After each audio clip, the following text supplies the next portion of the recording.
Welcome back. You're watching CNN. I'm Brooke Baldwin. Donald Trump's hardline approach to immigration has alarmed a number of Hispanics in this country, and last night he dropped a memorable line. One of my first acts will be to get all of the drug lords, all of the bad ones. We have some bad people in this country that have to go out. We're going to get them out. We're going to secure the border. And once the border is secured, at a later date, we'll make a determination as to the rest. But we have some bad hombres here, and we're going to get them out. Let's have a chat about that. Marco Gutierrez is the founder for the group Latinos for Trump. Also here, Maria Echaveste, former White House Deputy Chief of Staff to Bill Clinton. President Obama also nominated her as U.S. Ambassador to Mexico, but she later withdrew her name. Welcome, both of you, to CNN. Glad to be here. Marco, let me just begin with you. Bad hombres, straight up. Were you offended? Not at all. Not at all. I think Donald Trump is trying to communicate to us. He's trying to speak in our language. I'm sorry, I didn't hear you. Why do you think he felt the need to speak in Spanish?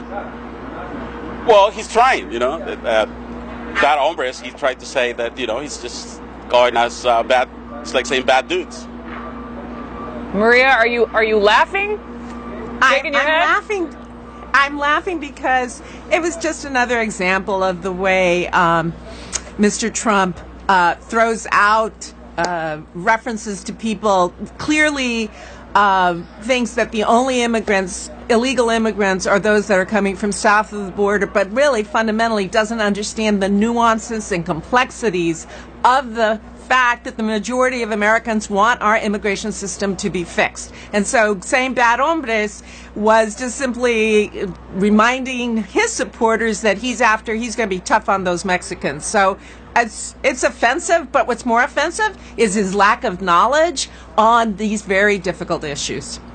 On that, Marco, Ana Navarro, she's a CNN contributor. She's a Republican, Nicaraguan born. She came on CNN and she said, quote, "At least we know Trump has two Spanish words in his vocabulary, hombre and taco." She's not a Trump fan, if you haven't figured that out. Though I will tell you, with a 13% favorability rating for Latinos, I think a lot of us would agree Trump is a bad hombre and add loco to that as well. How would you, Marco, respond to Ana?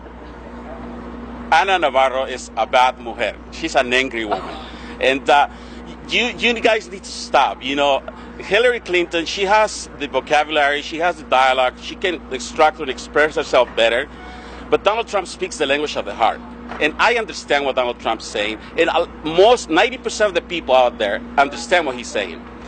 Because he's not an intellectual like you guys, and he doesn't speak the ways you want him to speak. That doesn't mean he's not saying what he's saying. And we understand what he's saying. I talked to every taxi driver here. I talked to everybody in the university. And everybody understands what Donald Trump says, except you guys. Okay, first of all, please don't you guys me. Don't throw me in or make blanket statements. I take offense to that. Second of all, you, Marco, made the comment in a recent interview saying that a vote for Hillary Clinton would equal a taco truck on every corner. And speaking of taco trucks, there was a wall of taco trucks in front of Trump's Vegas hotel yesterday. This was the Culinary Workers Union. They opposed Trump. So not everyone agrees with you.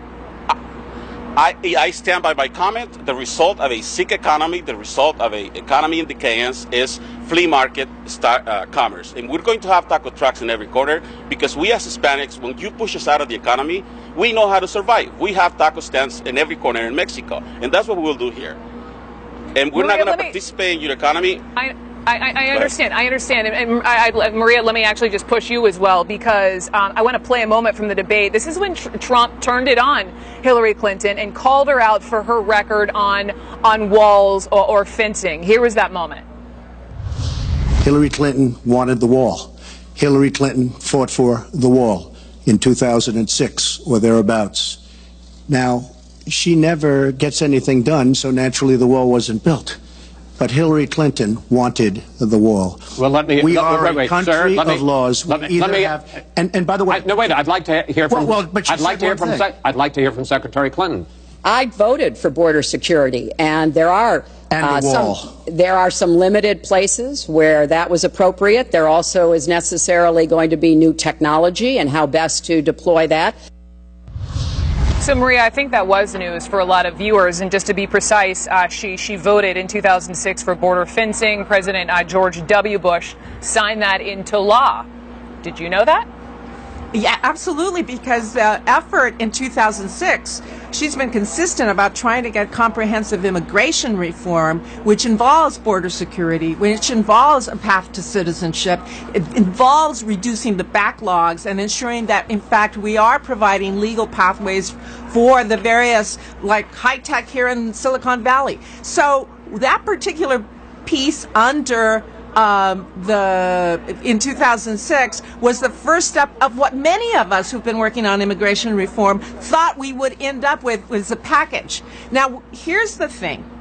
She's been consistent about the fact that we as a country need to be comprehensive in addressing this issue of immigration. All that Donald Trump keeps referring to is a wall. And that shows the lack of knowledge and nuance he brings not just to this issue, but whether it's the economy, his notion that we're going to create, Marco talks about the economy and taco trucks. His plan for he's right creating on the economy. jobs He's right on creating jobs and not pushing Hispanics out of the marketplace. What I'm saying is that Donald Trump's idea of how to create jobs is to have a tax cut for the wealthy and have yet another version of trickle-down economics, which has been shown over and over again not to be the way to create jobs.